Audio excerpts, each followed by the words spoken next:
Hello and welcome back to another video. My name is CJ the Populist New Yorker, and today we're going to be doing our August predictions for the 2022 midterm elections.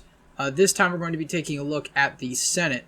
And for those of you who wonder why I don't really do House predictions very much, it's mainly because we don't have the maps for the House elections as of right now, because of redistricting and all that stuff. And we probably won't have them until maybe next year. I don't really know how long it takes for states to actually get those maps out. But once we actually have maps for a good portion of the country, I could start making House predictions for various states. But until then, I'm going to stick to mainly doing governor and Senate predictions. And my House prediction just remains that the Republicans will take the House next year. I just don't know by how much or what seats because we don't really have the districts yet. So anyway, let's get started. All the states already filled out are states that are safe for either party. I think Iowa is pretty safe to put in this category, considering that Chuck Grassley is, I think, running for re-election again, and that'll almost ensure his victory. Even with his age, I think Iowans would still vote for him by a safe margin. Even any other Republican, I think, who does run for this seat will probably win by a pretty big margin. Same with Alaska. I think this seat will easily stay in Republican hands, whether it's with Murkowski or if it's with her challenger Shibaka. Either one of those candidates, I think they would run away with the election. So I think it would be a safe margin. Although it could be a little bit closer than that if it's Shibaka versus Murkowski. But either way, that's two Republicans. It's safe Republican either way. So let's get started with this prediction here. We usually move from west to east in these. We'll start off with the state of Nevada.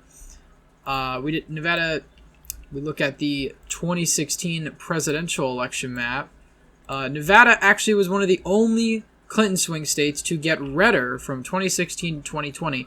And I always reiterate that point because I think it's very significant for the politics of Nevada. Nevada is a lean blue state, but it's always a close state. Democrats usually win by lean margins, but they don't really win by a whole lot more than that. Very similar to Michigan in a lot of ways. Again, Nevada has two blue senators, so does Michigan. Although it seems Nevada is trending back towards the GOP, and Michigan is trending toward the GOP, I think, long term. And certainly we're in an off-year election now where we have, Republicans are supposed to be in the advantage. That's usually how it works in midterms. The party out of power usually has the momentum and the energy. But again, this isn't a guarantee, and anything could really change that. But we have the incumbent senator in the state of Nevada, Catherine Cortez Masto, who now has a presumed challenger in Adam Laxalt. He announced his election, I think, only a few days ago, maybe a week ago at most, that he was actually jumping into the race.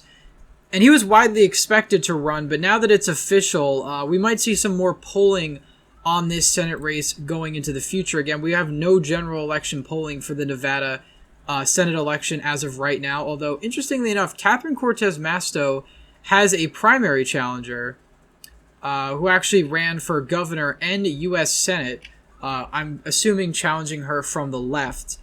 That could be interesting, although I don't think it'll be significant, and I don't think Catherine Cortez Masto has any chance of losing her primary, but, depending on the amount she wins by, could indicate how solidly the party backs her in 2022. But given all this, I still think Cortez Masto does have the advantage. We're going to put this as a lean Democratic seat for now. Again, I haven't seen any polling to indicate that Laxalt is going to be this beyond candidate or that this race is going to be down to the wire. Although I do think this race will be close. I think Catherine Cortez Masto as of now has the advantage since it is very early out and voters aren't really sure yet which candidate they'll be behind, at least those independent voters anyway. The state of Nevada's, Arizona rather, is going to be another really close state. Back in November, Arizona was one of the closest states in the country. It only went to Joe Biden by 0.3%.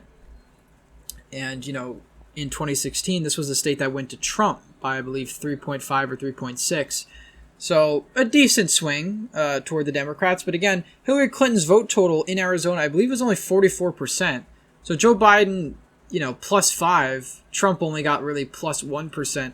So a lot of the electorate that voted third party last time, or again, also due to turnout differential, they came out for Joe Biden, and he ended up winning the state for the first time for a Democrat since 1996 with Bill Clinton.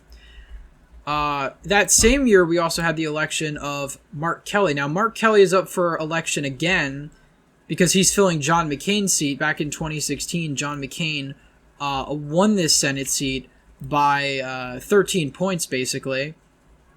So it was a safe margin, not really competitive that much. But he died in 2018, and then Martha McSally was appointed to the seat by Doug Ducey after she lost the other Senate election, which occurred, I think, because John Kyle was there to fill in for Jeff Flake. Or no, Jeff Flake wasn't running for re-election, I think it was. Either way, Martha McSally was running for that seat. She lost. Doug Ducey appointed her to be the senator in John McCain's seat. And then she lost that special election in 2020, which is why we're having the regularly scheduled Senate election for Arizona for this seat in November. And that's why Mark Kelly will be running again. Now, Mark Kelly outperformed Biden significantly, I would say. Biden got 1.672 million votes.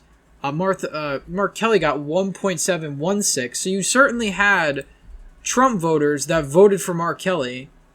And that bipartisan appeal might be what saves him in the 2022 midterms. And it also depends on what kind of candidates the Arizona GOP is putting forward.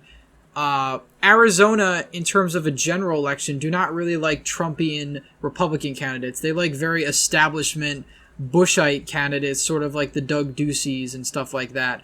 They don't really like the right-wing populist sort of Trumpian candidates that have, taken the GOP by storm since 2016. And especially in a state like Arizona, you're seeing a lot more of those type of the Paul Gosars and stuff like that. I don't really think they're as viable statewide. It really depends on who the nominee is. I will say Mark Kelly's a very popular senator, though. He's well above water. I think he's plus 20 above water, actually. He's popular among moderates and Democrats, but he's not as popular among Republicans. Kyrsten Sinema has the opposite problem. She's not popular with Democrats, but among independents and Republicans, she's fairly popular, actually, for a Democrat. We're going to put this as probably tilt Democrat, because I think that this is going to be a closer race than 2020. But ultimately, I think Mark Kelly is probably going to eke it out as of right now. Again, we could just take a look at any hypothetical polling that has been done on this on the senator election in the state of Arizona, and it's pretty damning for the Republicans. Mark Kelly is leading by wide margins in every hypothetical poll. Again, this is an OH Predictive Insight. This is all the same polling company. This by no means indicates that Mark Kelly is going to win by these margins or even win, but it shows that, he has a lot going for him early on. Now, again, this is literally one poll, and they've lined him up with a lot of people. Interestingly enough, I don't know if Jack McCain is related to John McCain, but he apparently does the worst out of all of them. I'm not sure if they pulled the other McCain or not, but that's irrelevant. I think Mark Kelly does have the advantage in the state of Arizona. Colorado, we're going to put as likely. There's not a whole lot to discuss there, and probably in future predictions, I'll just mark it as safe. Not so much by margin for Colorado, but simply the fact that I think Michael Bennet losing isn't going to happen. Michael Bennet outperformed Hillary Clinton in the state of Colorado by around 2 points. He won by 5.7% against his Republican challenger. And going into 2022, considering how blue the state of Colorado has gotten, the last Senate election in Colorado, incumbent Senator Cory Gardner, who, by the way, was not that unpopular. He was unfavorable, but it was only very slightly. It wasn't actually as dramatic as you'd think in a state as blue as Colorado. But he goes on to lose by about 9 points as an incumbent. And even with the red wave considered, there's a red year, I think it's going to be very difficult for the GOP to take back Colorado, if not impossible, in the near future. And, we could take a look real quick at maybe Michael Bennett's challengers. I'm not too sure who those people are. Of course, some of the declined Bill Owens, who was the last Republican governor of Colorado, he's decided not to run. Darrell Glenn, his opponent last time, is thinking of running or is a potential. There's a few declared candidates, but I think ultimately This seat is, again, solid Democrat, and the polling shows that, sort of. This is a little low for Michael Bennet, 48-40, but either way, this is going to stay in Democratic hands. This isn't a seat that's going to make too much noise in 2022. Moving on to the state of Wisconsin. Wisconsin is going to have a pretty tight race as well, I would say. Wisconsin was one of the closest states in 2020, with Joe Biden getting 0.6% of the vote over Donald Trump, a 20,000 vote advantage in a state that voted Trump plus 0.7. So in both times, really, really close. And Trump made huge improvements with the electorate in the state of Wisconsin. He got 48% of the vote. I believe in the 2020 election, if I'm not mistaken, I think he only got 47.2. So he made a decent improvement, a 1.5 percent margin of improvement. But ultimately, this comes down to turnout in Wisconsin. And if Republicans turn out, of course it's going to be a Republican flip. And it depends who's running. We only have one poll out of the state of Wisconsin. I tend to believe that Wisconsin is to the right of Pennsylvania. And, it's basically a toss-up race as of right now. We only have one poll, and it's a Democratic poll, with the Democrat Tom Nelson only leading Ron Johnson by 4 in a Democratic poll. Now, it's early on. It's a poll that's obviously favorable to the left overall. But again, this is one of those races that really comes down to it. In terms of the Democratic field, I don't see a whole lot of strong candidates, perhaps a lieutenant governor. I think Republicans are probably going to hold on to this seat, and I've been saying this for a while. Wisconsin is to the right of Pennsylvania, electorally speaking. They have a Republican senator like Pennsylvania does, but it was a lot closer in the general election as well. I think if Ron Johnson runs, I think he will end up winning. Ron Johnson was behind in the polls in Wisconsin in 2016, and then he ended up winning by 3. So I think either Republican who ends up running, if the polls are that close, they probably will end up winning in 2022, and especially if the momentum's there. I believe as of right now, this is probably going to be a tilt Republican hold for Republicans in Wisconsin. Ohio, we're going to put as likely Republican. There's a very contentious primary happening in the Ohio Senate race. A lot of eyes on here, mostly between the main two candidates, Josh Mandel and J.D. Vance, who are very different in their origins. Josh Mandel slightly more establishment, J.D. Vance trying to take on the Trump mold. Although something interesting to note about J.D. Vance is the fact that he was very anti-Trump back in 2015, 2016. He even wrote a book, I think Hillbilly Elegy or whatever. I thought that was supposed to be a sort of anti-working class book or something. I don't know, that's what I heard about it. So I think it is interesting that he had an about face, and they've all these candidates have met with Trump trying to get his endorsement. It doesn't really matter which Republican ends up winning. I think at the end of the day, they're going to be elected senator. Josh Mandel is the favorite as of right now. J.D. Vance, even though he's been going up, is still relatively low. And Josh Mandel was actually the Senate nominee back in 2012. So it's been a while. And Jim Renacci is one of the Republicans. He was the nominee in 2018. He's running to challenge Republican Governor Mike DeWine from the right for the governor's race. So I think ultimately, regardless of which Republican ends up winning the primary, Ohio is going to stay in Republican hands. Even though I think Tim Ryan is probably the best candidate the Democrats could put forward. Ohio's not the same state it was back in 2012 or even 2018. It's solidified its Republican shift.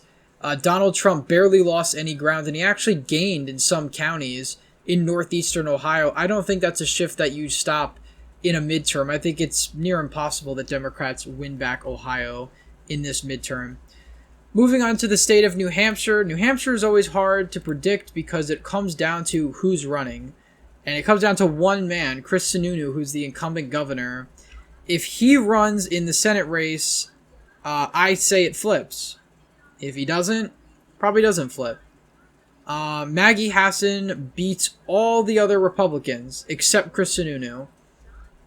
Chris Sununu is the only Republican that wins in a poll. And some people have argued that the fact that Chris Sununu is not, running away with the Senate race is indicative of him. And I reject that notion on the grounds that a governor and a senator are not the same thing. We saw that in Montana, if we go to the 2020 Senate results.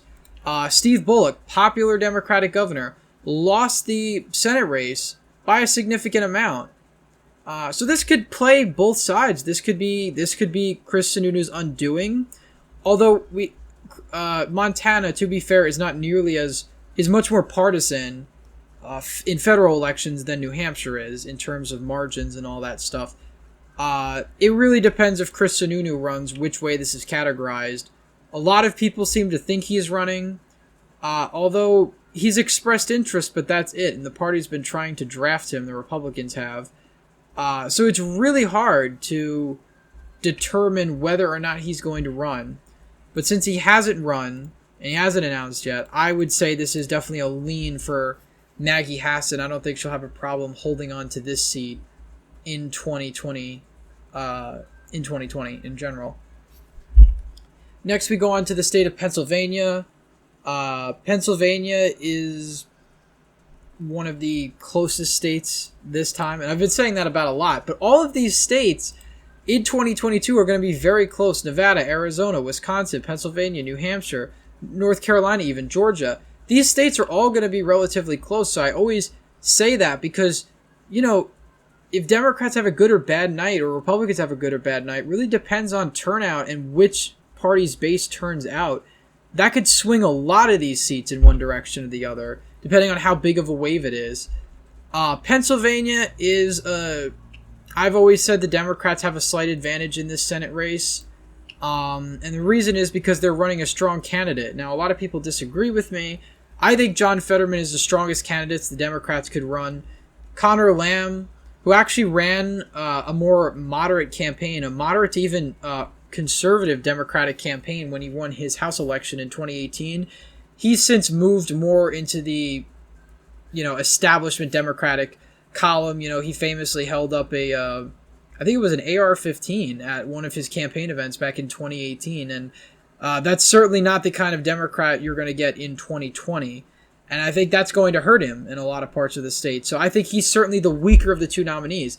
Now, Fetterman is very pro-gun control and all that, but he has more of a working class appeal than somebody like Connor Lamb does.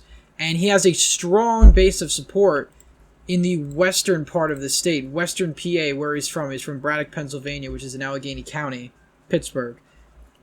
He has a large base of support, and he could easily swing voters there 2, 3, 5, 7 points in favor of him, overperforming Joe Biden. That would swing the race. So I think as of right now, I think Pennsylvania probably stays blue. Again, Sean Parnell is a pretty strong challenger, I think, and he's probably the best one in the field, and he seems to be the presumptive nominee, even though we're more than a year from the primaries, or about a year from the primaries. But I think as of right now, I think the Democrats have a slight edge in Pennsylvania because of this. Again, if Connor Lamb starts winning the primary, and there's polls that indicate that he's going to win the primary, I would say it would be a tilt Republican. But I think Fetterman would have a easier time winning this seat than Connor Lamb would, and Republicans would have a harder time defending it because Fetterman is well known. He's the lieutenant governor in their state, has wide name recognition. Sean Parnell doesn't have that. So he does have, in a sense, not an incumbency advantage, but he has a name recognition advantage that Sean Parnell does not have yet. North Carolina, I think, is probably going to be lean Republican. We could take a look at the Democratic challengers, and I believe one of the Democratic challengers, Sherry Beasley, who's running, actually lost her Supreme Court seat in 2020 by a very, very tiny margin. Let's see if it has it on her Wikipedia page. It does. She was ousted by a Republican in the 2020 election. albeit this was a very, very narrow margin of around 400 votes, but she lost a statewide race, which I think is a detriment to her and might give her a lot of problems, this Senate race. Now, all of the polling we have, generic Republican beats generic Democrat by a very small margin. It's North Carolina. Polling tends to favor Democrats in North Carolina. North Carolina, Trump ended up winning last time around by 3.6. If we look at 2020, Trump won the state of North Carolina by, I believe, 1.3%. I certainly think if this midterm is going to be any favorable to Republicans, they certainly would hold on to North Carolina. I think they'll hold on to North Carolina, and I would put that in the lean category, regardless of who the candidate is. North Carolina is a lot different than a place like Virginia or even a place like Georgia, and I think you're going to see that in this election. Moving down to the state of Georgia, Raphael Warnock is running for re-election. He won the 2021 special election back in January. He's running again. And in the polls, he's crushing it. He's even now beating Herschel Walker. Again, this is a Democratic internal. But Herschel Walker seems to be the only guy who really has a chance against Raphael Warnock. And something interesting about Herschel Walker, is the fact that he was supposed to announce his running back in July, and then he never did, which was really interesting. He's still in the publicly expressed interest category, but he was supposed to, I think he was going to announce his campaign July 4th, and then it got pushed back, and now people aren't sure if he's running. But a lot of the other Republicans running, I don't think have it. I think they're fairly weak. Kelly Loeffler would not beat Raphael Warnock again. She was a terrible candidate, just objectively speaking. It was very robotic.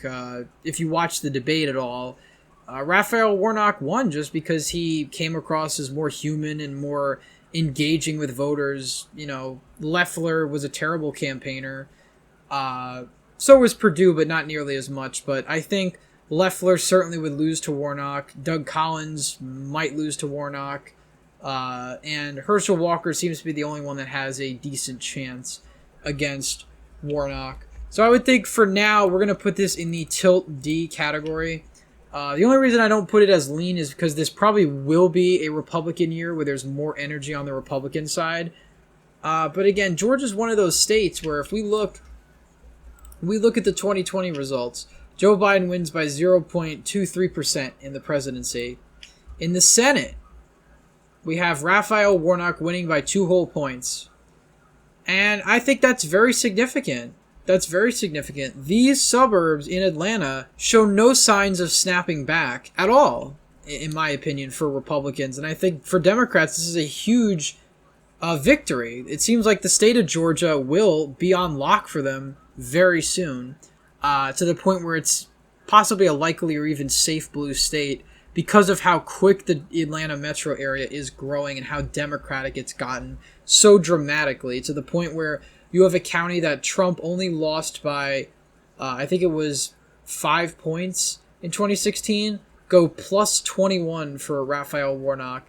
A county that Trump lost by 2 points in 2016 goes plus 13 for Warnock. That's dramatic. That's very dramatic.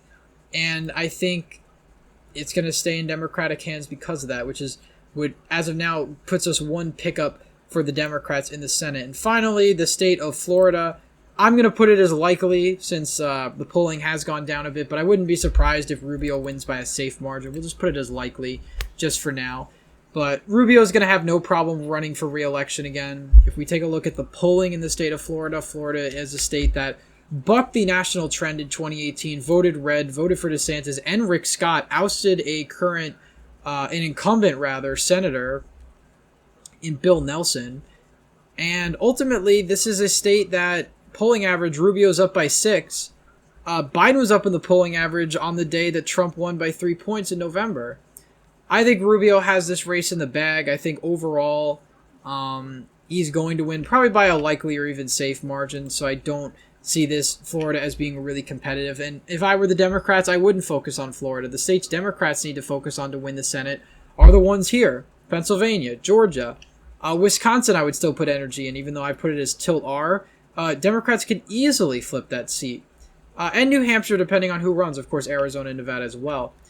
But anyway, that's my current prediction now. 51 seats for the Democrats, 49 for the Republicans, based on the outlook. Again, a lot of this is subject to change. We are more than a year away from the midterms. Again, and a lot of these races come down to the candidates and what the polling says. And obviously, polling isn't everything, and I've even made a video where I've been very skeptical of polling because it failed in both 2016 and 2020. But ultimately, this comes down to states like Pennsylvania, who's running, states like Georgia, who's running in New Hampshire. It all comes down to that, and right now we don't really have a clear picture. So as of now, the way I see it, Democrats will pick up 1 seat in the Senate as of right now. But anyway, that's my Senate prediction for the month of August. Thank you all for watching. Please leave a thumbs up if you enjoyed. Subscribe to the channel. Hit the bell notification so you don't miss any new videos. And as always, thank you all for watching, and I hope to see you in the next one.